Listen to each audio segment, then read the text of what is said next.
Hello, my name's Scottie Bryant from Honey Grove, Texas.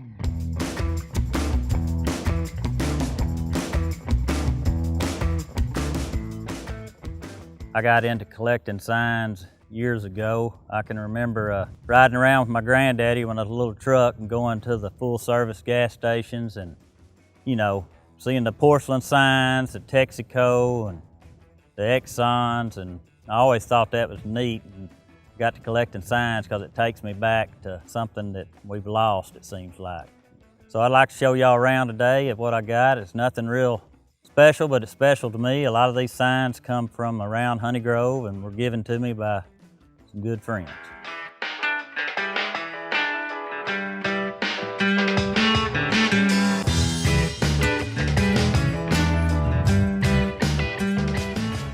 I was going to show you this Texaco sign here. I used to paint houses with a guy when I was probably 15 years old, and the other day he had a Conoco pump in his backyard, and he wanted it, and a Conoco sign that I had, a real small Conoco sign. So I said, Billy, I'll give you that sign. So I took it to his house, and he said, well, I got something I want to give you. And we went in his little shop, and he pointed at the wall, and I saw this sign there.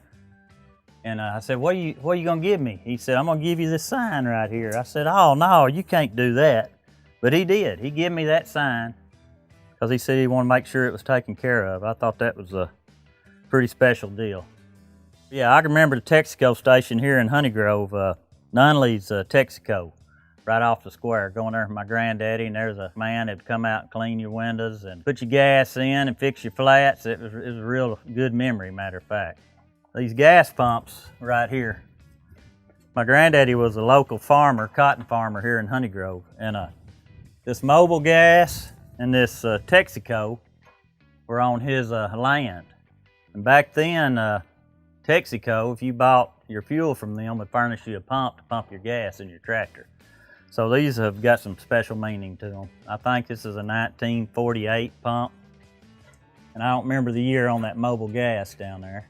Well, I know this one was made at Southwest Pump in Bonham, Texas. It's a Southwest pump. And I think the price of gas on it was 46 cents a gallon is what it says. Man, you know what? I don't remember these pumps in my childhood. I was born in '63, but I can remember when they were stainless steel, you know, and I think gas was 80 cents a gallon. That's about as far back as I can remember. Man, you know, I bought that at a trades day. Guy had them there, and them are the original bottles. You know, I wouldn't recommend drinking it for sure. That's probably from the 70s, I'd think, them bottles, because I can remember bottles like that. I'd say there's value there. You know, my wife says there ain't any value there. Matter of fact, I bought that, and I didn't even tell her, and she come out here and said, where'd you get that? I said, well, that's your anniversary present. And she didn't like it. But anyway, this Coca-Cola cooler, I got it Canton off a guy, and it was working. I've got to get the compressor fixed on it. Yeah, I'd say that's about a 50s model box there. It's pretty cool though. And this Texaco supercharged sign, they're pretty well-known signs. A lot of people like to have them, and a good friend of mine I went to school with, Stuart Richardson, he gave me that sign off his daddy's gas pump on their land, so that means a lot to me. A lot of friends have just given me signs to go to my collection, which is hard to believe, but you still got people that do that. This is an old Ethel pump, also come off my granddaddy's place. The mobile gas plate was gone, but I found another one and put it in its place. It's pretty special to me too, just because it was my granddaddy's, and my uncle went into farming after my granddaddy quit, and so he used it also. So when he passed, I was able to get both of these pumps. Pretty proud of them. Oh, Ethel was a fuel, kind of like a premium fuel. You'd pull up and say, I want regular or Ethel, and I guess it had a little more octane in it or something, but yeah, Ethel was a premium base fuel. You know, they're valuable to me, but you know, when I got these pumps, I probably had them 30, 35 years. I wouldn't say they was valued at all, but nowadays I've seen them going for $800, $900, you know, in this kind of shape. This sign here, Brown's Feed Evergreen, pretty special to me because I went to school with couple of friends of mine, and they both passed away on the same day. And Tracy Brown's granddaddy run a feed store here in Honey Grove for years and years. And it went out of business, probably been out of business 25 years. But anyway, I went to mowing their place, and I wouldn't charge them. And her daddy come out here one day and tried to pay me, and I wouldn't take it. And he said, well, I want you to go get this sign off our old feed store.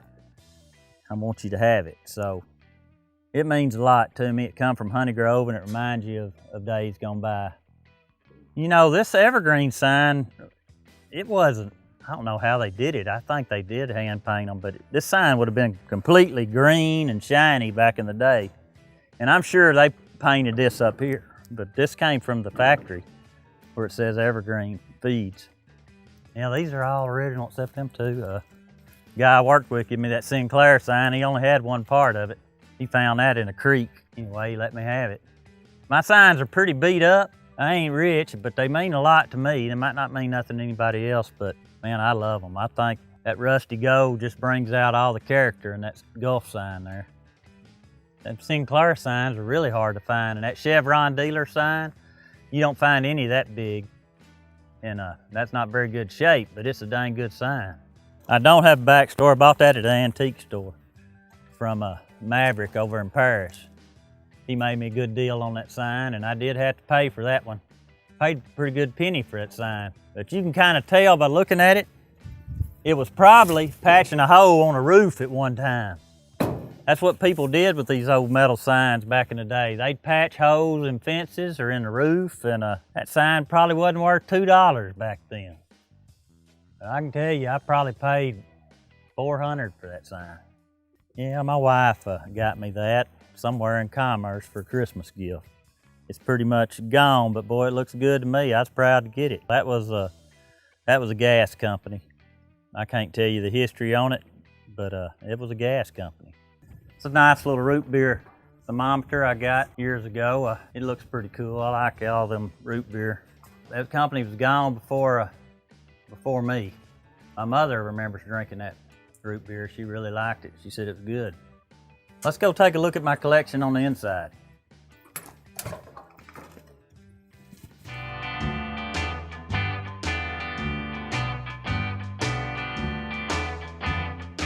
Now, this is my 1940 Chevrolet pickup. I'm really proud of this. My neighbor over there had it in his barn for like 20 years, and it was his granddaddy's truck. And I finally talked him into selling it to me, and he said, if you'll leave it pretty much original, I'll sell it to you. So he did. It come from Wyoming. It had one owner, his granddaddy, and got a lot of memories in this truck. His granddaddy was a prospector and a blacksmith, so I left the fenders pretty much rough, just like his granddaddy fixed them. And his daughter learned to drive in this truck, and his grandson learned to drive in this truck. This truck come with a 216, but I knew a guy that retired from Chevrolet, and he had a 235. It was still on the mounts, you know, the engine mounts, and so we put the 235 in it, and I still got the 216. They went to the 235 in 1941. They put it in their big trucks. But later on, I think it was 1950, they started putting this 235 in just about every Chevrolet there was, their cars and their light trucks. Tell you about this right here first. This had a good friend at work that since passed away, Richard Grimes, and as far as I know, this is one of the last paintings he did. He did that for me, and I'm really proud of that. Inside here is pretty nice. I put Julius Jacobson, which is the man that owned the truck and bought it new. I put his name on the gear shift in memory of him, even though I didn't know him. He seemed like a type of guy I would have liked to have known. This bed here looks like wood, but it's made out of metal, actually. The bed was pretty far gone that was on it. And this is the only thing we added to the truck that wasn't original other than that motor, but it really looks good. It had a metal bed. It had a step side bed. And we just went we put another metal bed on it. I just made it look like wood. Now, back in the day, they put wood beds on them, but I wanted something that would last, and the finish I put on the truck, this just blended in so well with it, and it looks like it came that way. Well, I did all the restoration on the outside. A buddy of mine put the motor in there for me, went to school with, Mike Blair, but it's kind of a secret how I did that, but I've done several trucks for other people since. Boy, it looks good. I just wanted to keep it looking like the truck was. The truck, you know, over the time that his granddaddy used it, he worked out of this truck. This was a working truck. He went up in the mountains and looked for gold and done his blacksmith work out of this truck. Every dent is bound to tell a story, and I wanted to leave it like it was over time. You know, this guy was driving the truck when they bombed Pearl Harbor, probably, you know. It's been around that long. This truck represents America, you know, what was built in the United States by people that were just trying to feed their families. This is what America's all about right here, this truck. I feel like they parked the truck because they couldn't get it into gear, and there was a yoke down there, man. We had to special make. You couldn't get that part no more. Kind of the drive shaft hooked into the transmission, that part there had broke. And that buddy of mine was able to get it fixed, and I think that's all that was wrong with the truck. It made it feel like the rear end was locked up. We couldn't hardly get the truck out of the barn. But it had that old Babbitt rod motor in it, and they recommended I put that 235 in it. That's a better motor, they said, but I still got the original motor out there. Tommy, the guy I bought it off of, is the grandson. I knew his mother. She lived here in Honey Grove, Mr. Markham's wife, and she's the one that learned to drive it, so when she was a little kid. So that gear shift in there had her little hands on it, and then her son learned to drive in this truck, Tommy. So when I restored this truck and got it back like I thought it ought to be, first person I took for a ride was Tommy Palmer, which is my neighbor. And I asked him if he wanted to drive, and he said, no, I just want to sit here and ride. And I also took him in a parade in it, and I go by his house pretty regular and give him a ride. Hey, why don't I fire this old girl up for you? It normally cranks first time. It might not this time, but it normally does.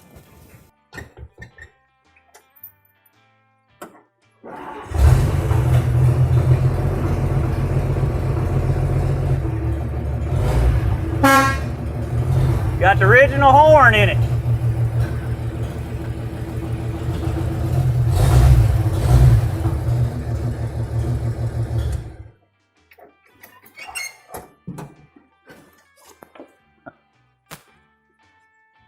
I think she cranks up all the time, first time. This Smith Feed and Seed sign here, I've really got a lot of special meaning there. Johnny Smith, they were twins here in Honey Grove. There was Johnny and Jesse. Jesse run the grocery store in Honey Grove, and Johnny run the feed store. Man, he ran that thing for years, probably since late 40s, I guess, and just a couple years ago it shut down. It's really a sad thing for Honey Grove, but that sign hung above the back door for as long as I can remember going in there. I know I used to have to go in there with my granddaddy to get range cubes to feed his cattle, but I'd always ask Johnny if he'd sell me that sign. When they went out of business, I went in there one day and he said they was gonna auction off a lot of things, and if I wanted that sign, I needed to get it.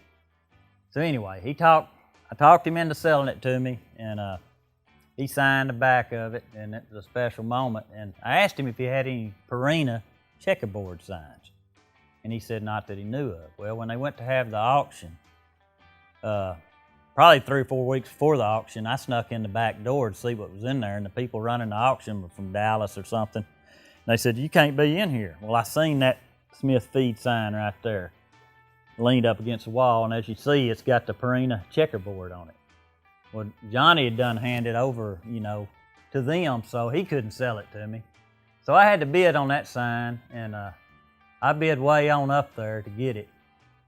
And I tried to get them to sell it to me, and they wouldn't. They said, you're gonna have to bid on it like everybody else. But it's not a real valuable sign, but to me it is, because it represents a good man we had in here in our community that run a business for many years, and I was glad to get it. My granddaddy was a farmer, and these tractor signs, they're not real valuable, but they just kind of remind me of the era when he was farming, and I can remember him on one of them farm-alls pulling a cotton trailer, and me and my cousins riding in them cotton trailers. A lot of people might not remember the cotton. It was big in Honey Grove, and it's coming back some, but we'd ride in them cotton trailers to the gin on top of that cotton, and the trailers had chicken wire going up the side, and my granddaddy drove a tractor like that. He had an M and a B, and he had an old 8N Ford tractor. It's just memories, you know. That's why I collect stuff. It reminds me of my childhood and reminds me of my granddad. Man, I've been wanting a Conoco sign forever, and most of them are out of my price range. I'm just an old poor boy collector, I guess you'd say. But anyway, I came across that one in Paris. The guy made me a real good deal on it. And the light that it's hanging off of is actually come off the streets of Honey Grove. And I thought, boy, that's just a good place for it. So at night, it really looks neat shining over that Conoco sign. I believe that sign probably goes back to the 50s, early 50s. Them Conoco signs are unique. That triangle is getting hard to find, and a lot of people like to have them in any kind of shape. That Amelie sign, when I bought it, I've actually done some work on that sign to make it look better. You couldn't read any of the writing on it, and I wasn't going to resell it, so I painted it up, and you can't tell it, but I did that. That's a good looking sign. This Smith feed sign here is a funny story behind this sign. Johnny Smith was still running business before he went out of business. I bought that sign, but it hung on a railroad, an old tin building by the railroad down here in Honey Grove. I asked him every time I went in there if he'd sell that sign. He said, no, it's not for sale. But one day I drove by that old tin building and that sign was gone. So I went up to the feed store and I said, Johnny, what happened to that sign down there? And he looked at me and he said, somebody stole that sign. And I knew right then he must have thought I did it the way he was looking at me, because I was the only one that asked him about that sign. So one of his workers said, no, Johnny, remember we took that sign down and it's back there in the building. And he said, well, I guess I'll sell it to you then. But anyway, I think he felt bad, and I bought it, give him a $100 bill for that sign. This Sky Chief, this pump actually come from A.W. Shelton, a local farmer in Honey Grove. His kids knew I collected pumps, so they give me that. And it didn't have a sign on it. But I got that Sky Chief sign. That's a reproduction globe, but I started to paint this up, and I thought, no, it looks cool just like it is. So a friend of mine gave me that Sky Chief sign, and I put it on there.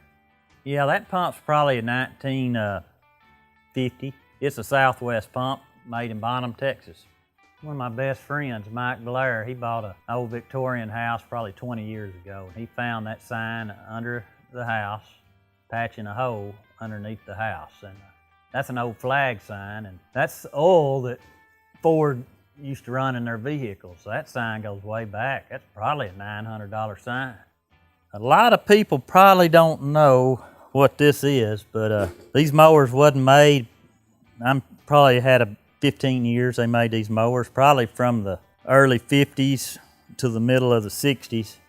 And they're whipper clipper lawnmowers made in Bonham, Texas. And they're famous for their whipper clipper edger, which was made probably to the 90s. But I'd always heard about these lawnmowers, and I'd never seen one. And my wife was doing some work for a guy named Wally Black here in Honey Grove. And he had a building up there, and she was painting in there. And I went up there to talk to her, and under a tarp was this mower.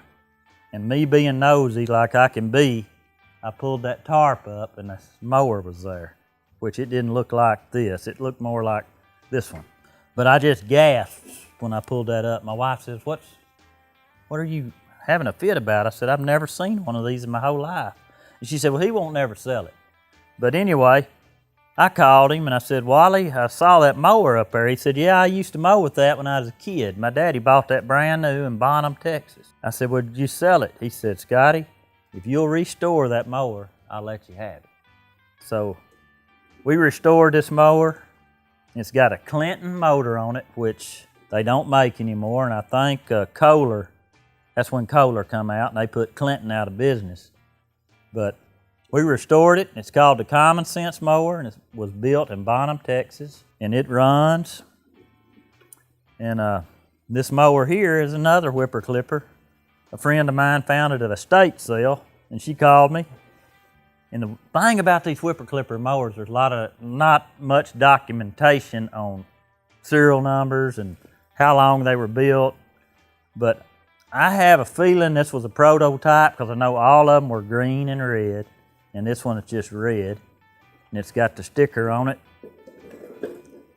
like they just stuck it on there to show it was made in Bonham, Texas. And so I just kind of left this mower like it was. But anyway, I'm pretty proud of these old mowers. I try to buy them if I can find them. They're belt driven, and they throw the grass right out the back. I think that's why they call them the Common Sense mower, so you wouldn't mow over rocks. You're supposed to know not to go over any rocks or they're gonna throw it right on you. So they're cast iron. You know, they made everything back then. Most of them had cast iron blocks, but I know they're hard to find parts for. They have a cool logo though, Arrowhead logo. I know a sign like that, probably $900, old Clinton signs, if you can find them with that Arrowhead on them. They were just made in Bonham, Texas, and I don't know if this story is true. I've heard it, and I can't prove it's true. They said Elvis Presley in the 50s bought 11 of them for his friends. Now, I don't know if that story's any truth to that, but it's a neat story anyway.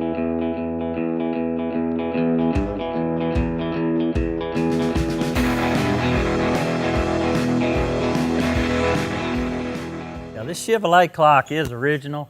It's plastic, but you know, in the 70s they started going to a little bit of that plastic look. But the guy that I bought the motor off of, that retired from Chevrolet, had that hanging in his shop, and he was going to have a estate sale. He was an older gentleman, and anyway, I bought that Chevrolet clock off of him. You know, these are coming into their own. They're not real popular right now, but someday they probably will. It's hard to find anything plastic that isn't cracked or broke. This stove is actually come out of a house that they were remodeling in the 70s, and I think the lady died in a car wreck, and they never finished remodeling it. So when her kids later on went to sell the house, they had this stove, and it had never even been installed. Anyway, it's a 1970s, they said, and it's basically in mint condition, and it heats my shop real good. I just brought this home about 2 days ago. My wife, I didn't even tell her. She just come in and she said, I haven't seen that mower before. Anyway, that's a Cooper clipper. Where the others are a whipper clipper, this was called a Cooper clipper. And they use these on golf course. It has a 2.5 horsepower Briggs & Stratton motor that went on it with a cast iron block. And my friend is overhauling that motor for me, and I'm gonna paint this and make it look new. But it's a real mower, you know, but it's got a motor that turns instead of pushing it. It's gonna be pretty cool when I get it done. I think they're pretty rare. I've looked on the internet, and there's not a lot of them out there, and the ones that are out there bring pretty good money. I can remember one in Honeygrove at Hammock's Cold Cash, old scale like this. And some of them will tell you your future and your weight, but it was a quick way to get a quarter, I think, back then, which this was probably a dime, I think. You drop your coins in, you get on it, and this one actually still weighs pretty good. The scale's right on it, but it's not in the best shape. This Royal Crown sign I come across in an antique store, and it was in bad shape. I've got some before pictures and after, but the guy sold it to me for $100, and I think I could make a lot off of it. It was flimsy, you could almost roll it up. I built a frame behind it, and you can kind of see where I colored, where the rust came down. You couldn't even read this, but I done a good enough job, I think, and you can't tell that it wasn't that way. The top of the bottle, you couldn't see it anymore, but I'm real proud of that sign. I wouldn't take $1,000 for it today. These little signs here, they're not original, but my kids would buy them for me, you know, for Christmas, and I've just put them up here over the years, and kind of displays all the different kind of gas stations. This little lantern was, my father-in-law had passed away, and this little lantern is a lantern he had, and I just rewired it, put a bulb in it, and it looks cool out here, I thought. You know, it was an oil lamp, and I'm sure it goes back to the 50s or 40s probably, maybe even the 30s. Them oil cans, when I was a teenager, I run Haviland 30-weight motor oil in my car. I had a 69 GTO, and I thought that was the best oil you could buy. So I come across them oil cans, they're full of oil, and I bought them. It just reminded me of my first car. We got a creek that runs down our land, and we go down on our ATV quite a bit. And me and my wife were going down through there one day, and I saw something sticking out of the creek bank, and it was that old Gulf sign. It says, that good Gulf gasoline. But anyway, somebody evidently had thrown that away years ago. They didn't think it would mean anything to anybody, but I thought I had found gold when I found that sign. That's an old Gulf flag, what would hang out in front of a Gulf station door, I guess you'd say. Pretty cool.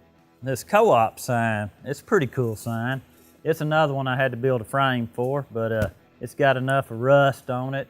Just looks cool. It says co-op next town. We've got a co-op here in Honey Grove that's been in business for a long time. I can remember going to that co-op with my granddaddy on that cotton trailer I was talking about earlier. So that has meaning to me just because of what it says. That blue sign is actually an old Carhartt sign, even though it don't say Carhartt on there.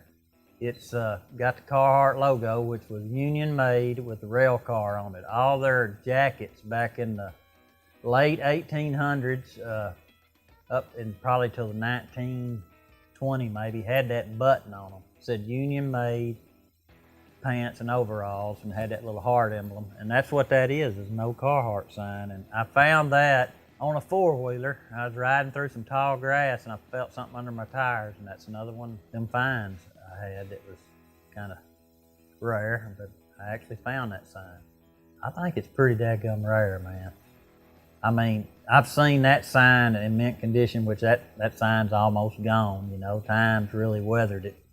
I've seen them go for $7,000 in mint condition, which that's a long way from mint, but I'm really proud of it.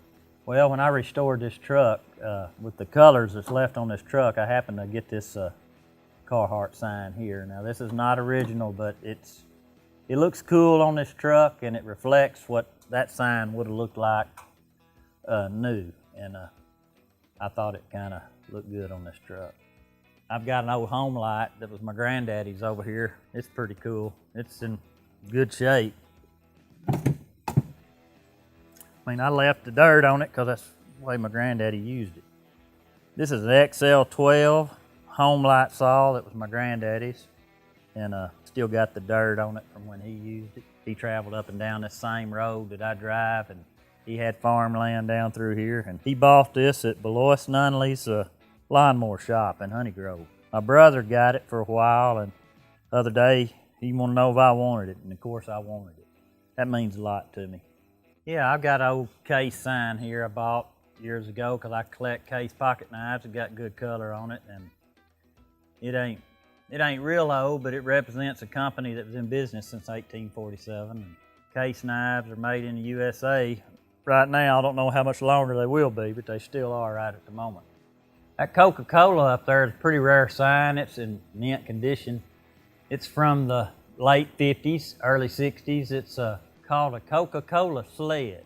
And the reason they call it a sled is because it's curved on the ends. I don't know if you can tell, but it looks like a sled. They're pretty rare in that kind of condition. That United Service Motors, that is not original. I wish it was. If it was, that'd probably be a $4,000 sign.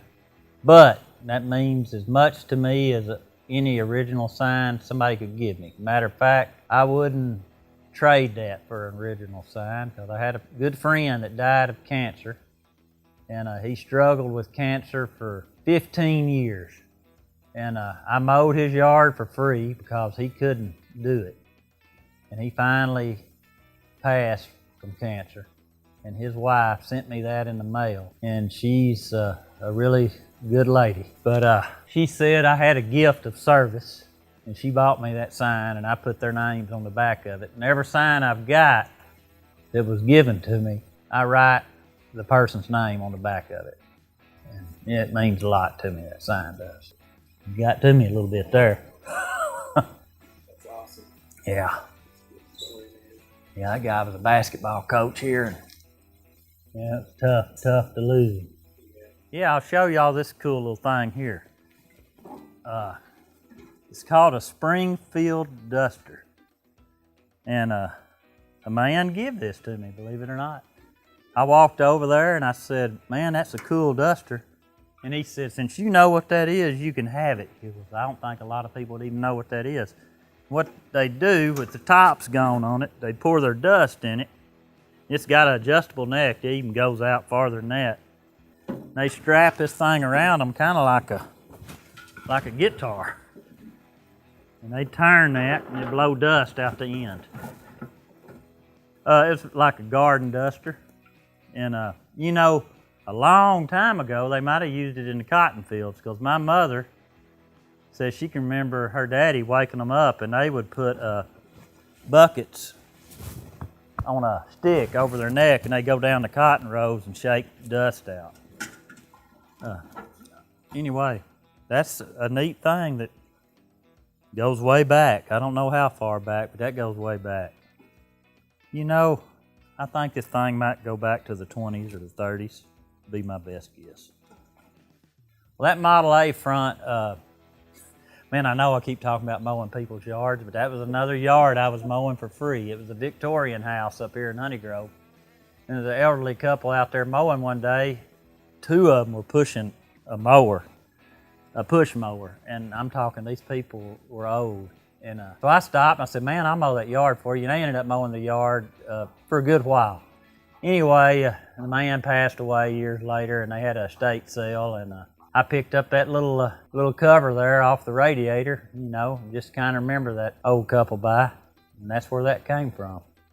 Man, that guy had a lot of stuff. He had a 69 Roadrunner, and he collected Studebakers, but you know, all that stuff is out of my price range, but he had a lot of neat stuff.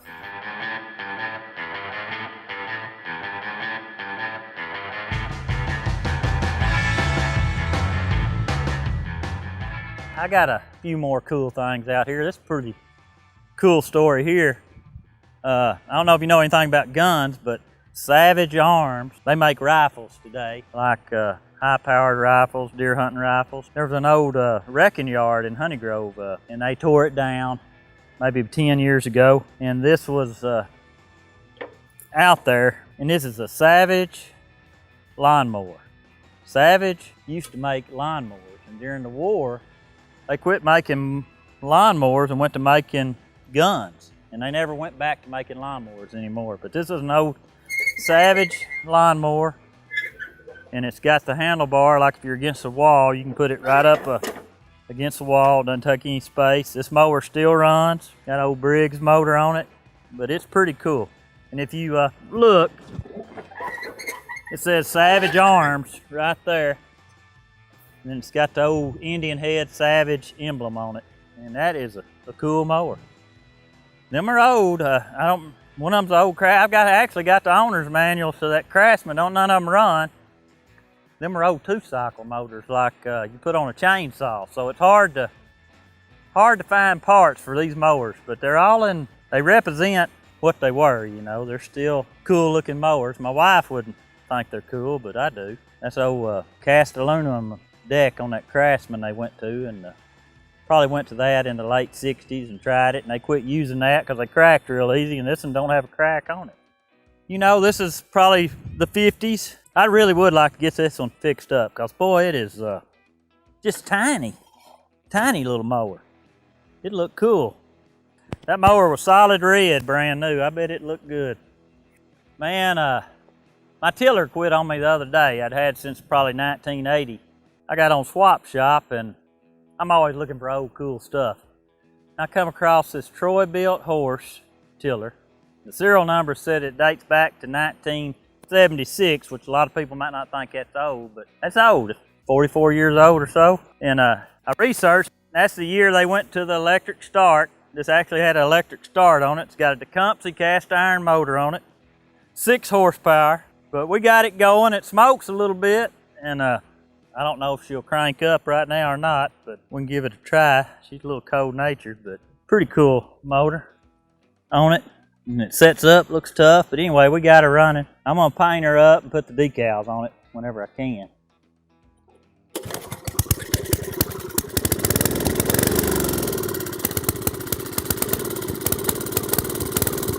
Smoking a little bit.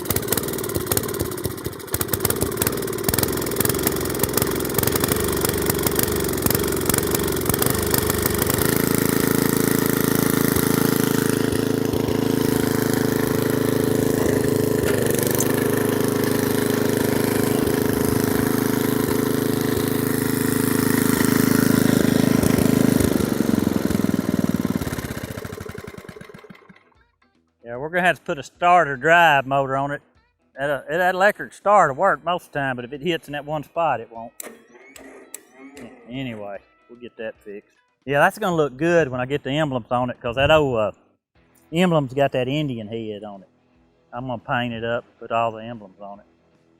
This is an old 1948H Farmall, kind of like what my granddaddy had, and I actually used to pull a shredder with this tractor. Bought it off a guy I worked with, James Wade, out of Kimberly-Clark. But I give my little kids a ride on this thing many times, and I've got to get it going. I'd like to restore it someday. Just an old reflection of the past. My granddaddy used to farm with tractors like this.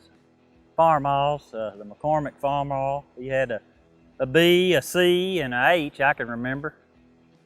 But yeah, this is just like the tractor that they farmed with back then. This stuff here was my granddaddy's daddy's stuff. This was all, well, not all of it, most of it was drawn by a horse and mule. This would have been an old planter here, and you can see the tongue on it. They'd have had the horse and the mule, and they sat on it, and they make the mules go, and this is how they planted their crops way back yonder. Because I asked my granddaddy's brother if he wanted any of this stuff, and these are old horse-drawn plows. And he said, hell no, I don't want any of that stuff, because I used to work behind it. I don't even want to look at it. He said he didn't want to even look at it. This old evergreen sign's like that brown evergreen sign I showed you up there, but this one's in good shape. It ain't rusted. It's from the 80s probably, but that's kind of what the brown feed store would have looked like when it was new. This old Gold Sun's feed, I just like the colors on it, and it's a real old sign. Probably goes back to the 60s, but I thought it was a cool sign. This one here is a porcelain feed store sign, and it's hard to find. I don't know why the feed store signs were tin, but most of them were all tin. And this one's porcelain, and it's pretty rare. When I first started mowing, I bought a snapper with the old rear engine snapper, and I thought I was king of the hill. Now I've got mowers that are a whole lot better than that, but snapper used to make a good product. And that's the old snapper emblem's pretty cool. That's why I got that. Snapper turtle emblem, a lot of people don't know it. You can Google it, but the old snapper push mower used to look just like a turtle. I mean, it's cool. I wish I had one. If I had one, I'd just love to find one. But you can Google it and see that old snapper push mower, and that's why they called them, they went with this turtle emblem anyway. Snapper turtle, I guess. Yeah, my wife got me that Gulf sign when I retired from Kimberly-Clark. I worked there 35 years, and she bought that off a friend I worked with, old Jimmy Dean out there at Kimberly-Clark. But anyway, yeah, that Gulf sign means a lot to me because my wife bought that for me. Well, you know, I had to build that pole for that sign. I didn't build it, one of my friends did, but I wanted it on a pole, and I've got a light that shines on there at night. It looks pretty cool. That ain't the original pole, but yeah, it was common for them to be on a pole.